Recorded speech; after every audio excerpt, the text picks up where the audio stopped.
Okay, let's just dive right in. If you're here, chances are you've seen it, that awful, heart-stopping crimson red banner at the top of your Google Ads account. Your ad spend just freezes, your dashboard's locked up, and yeah, the panic starts to set in. But just take a breath. We're going to treat this like an incident response. Calm, methodical, and totally focused on a single successful appeal. And that's exactly how it feels, right? It doesn't feel like a heads up or a little warning. It feels like a final judgment has been passed down. Now, this suspension is one of the most severe, for sure, but it's often triggered by issues that are technical, not malicious. The key is to stop, diagnose, and fix everything before you even think about hitting that appeal button. So, let's reframe this whole thing. This is not a moral judgment on you or your business. We're going to treat it as a technical problem that has a clear procedural solution. First things first, we need to understand exactly what Google even means by circumventing systems. Okay, so in plain English, Google thinks you're trying to hide something or somehow get around its rules. But, and this is the absolute crucial point, most of the time this is completely unintentional. It's not about some mastermind scheme. It's usually about simple technical mismatches that make a totally legitimate brand look suspicious to an automated system. These are the three big culprits we see time and time again. A parity break, that's where Google's crawler sees something different than your actual users see. An identity mismatch, that usually pops up during advertiser verification.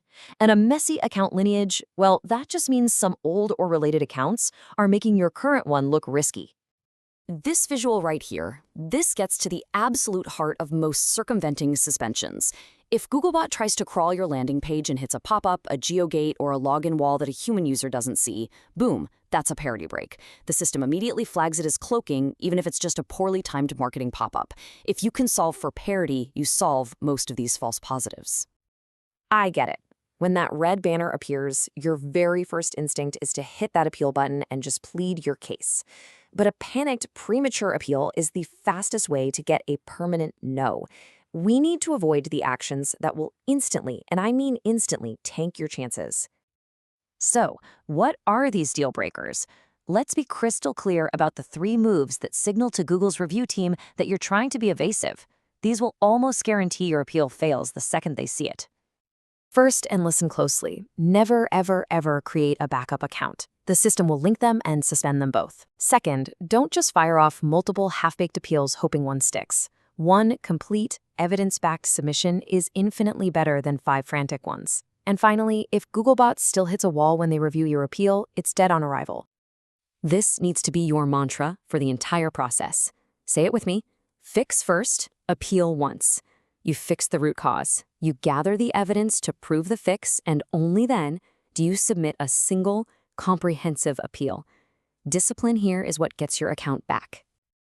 Okay, let's transform all that chaos and panic into a structured, manageable process. This isn't Google's timeline. This is your internal sprint to build a completely bulletproof case for getting reinstated. So, here's the plan at a glance. Day 1 is all about diagnosis. You freeze everything and mirror what changed. Days 2 through 4 are for fixing the core issues: parity, identity, and content. Day 5 is all about assembling your proof. Day 6 is submission day. And day 7, this is crucial, is about putting controls in place so this never, ever happens again. A clear timeline is persuasive. Now, we get to the execution phase. An appeal without evidence is just an opinion, and we are not sending opinions. We're sending a verifiable record of a fixed problem. It is all about showing them, not just telling them. This is how you make it incredibly easy for the reviewer to say yes. Create clean, clearly labeled folders for your evidence. Gather all your legal business documents. Timestamp every single fix you make in a simple text file. And for the most important piece of evidence, prove your parity. Record a short, 60-second screen capture from an incognito window, just showing that your landing page loads perfectly for any new visitor. And speaking of documents, let's be really specific here. If you're in the US, you're going to need your EIN confirmation letter, a W-9, and a utility bill that exactly matches the name and address in your ads account. For the UK, it's a company's house extract and your VAT certificate. The details have to match character for character, no wiggle room. You've done the hard work. You've diagnosed the problem, you've implemented the fix, and you've assembled all the proof. Now it's time for that final, decisive action, crafting and submitting that single perfect appeal. A winning appeal is structured like a concise legal brief, not some emotional plea.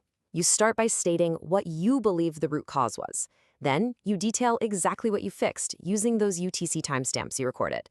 You briefly explain the new controls you've put in place to prevent this from happening again. And finally, you provide a simple index of all the evidence you've attached. Simple, factual, and to the point. And this is really the thought I want to leave you with. This process is one with discipline, not drama.